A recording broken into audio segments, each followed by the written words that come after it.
What's up guys, my name is Chris Gomez. If you're new to my channel, I appreciate you checking it out.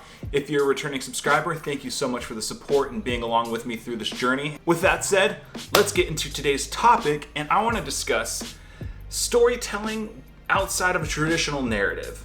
Now, this element of storytelling may be unfamiliar to some, but for others you may be well seasoned and perhaps even in the game longer than me. What I'm referring to is sneakers. That's why they're sitting on this desk. So it was about a year ago, I found a new fascination and a very expensive hobby, sneaker collecting.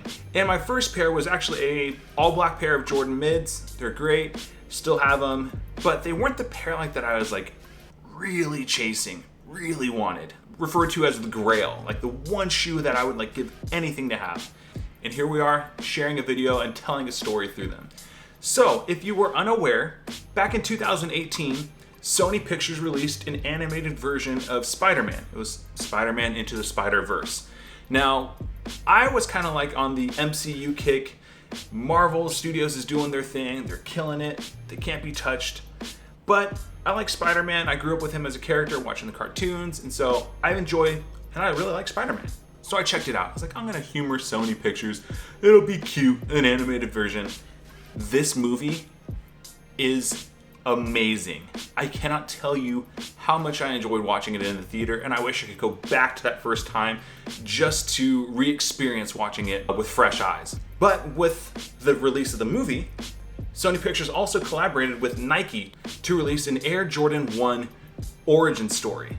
Miles Morales, the main character, who is Spider-Man, it's his origin story. Right here is the Air Jordan 1 origin story, and like I mentioned, it's called that in collaboration with the movie because this sets up Miles Morales as Spider-Man. And Miles Morales, in the entirety of the movie, is rocking an Air Jordan 1 Chicago. It's very similar to this, but there's some differences and some nuances between what he wears in the movie and this shoe that I have in my hand. What are those differences, you say? Oh, I'm so glad you asked. Let's talk about them. If you haven't seen the movie, there may be minor spoilers just ahead, so if you haven't seen it, go watch it like now. Like turn this video off and go on Netflix, it's on there. Okay, we're good. All the not cool people are gone. It's us cool people have seen the movie repeatedly. Perfect.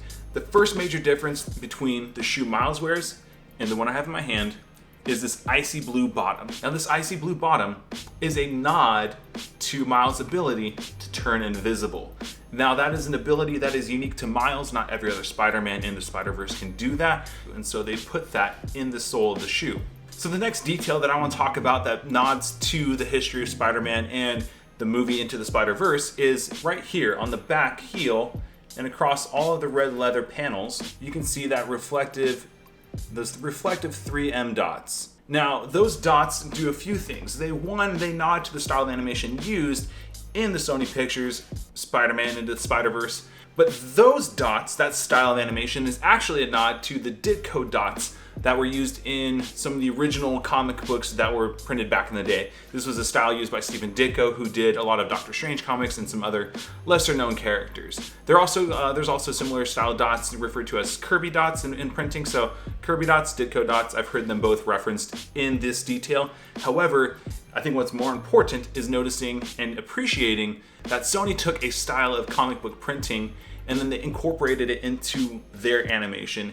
And then Jordan then took that detail and incorporated it here into their shoe. So I think it's just kind of like this triple layer of details and appreciation of artwork. That's super rad. Next detail, if you look at this here on the back, you can't really tell because it's such a tiny detail, but there's some hexagonal printing in this heel collar. And then also on the swoosh, it's ever so slight, but there's some hexagonal printing on the swoosh and this black collar in the heel. And that is a nod to Miles Morales' suit. If you look in the animated film, there's a similar hexagonal print that's happening on the black hits of his suit. So that's a really cool little nod to Miles' suit, which is black and red as opposed to the blue and red, which segues me to my next point. There is an incorporation of blue and red to still pay homage to the original Spider-Man suit, and that comes in the shape of this here pull tab. If you look here, there you go, it has Nike Air on the pull tab, and that blue and red is just another little nod to the original Spider-Man suit, you know, paying respects to the OG. And lastly, the last little note is you can see this little aglet. Yes, it's called an aglet.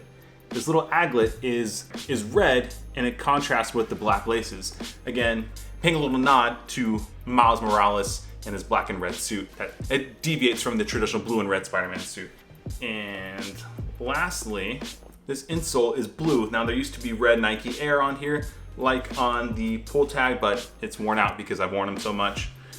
So that about wraps it up. That's kind of all the little details that Nike threw into this shoe to pay homage to the movie and even some of the heritage of Spider-Man itself.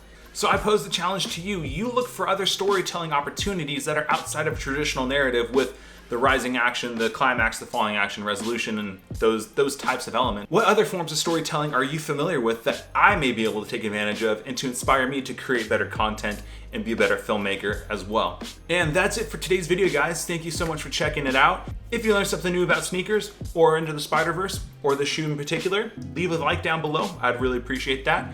If you haven't subscribed already, I'd also really appreciate you subscribing. Hit that bell notification down below so you're notified when these new videos do come out.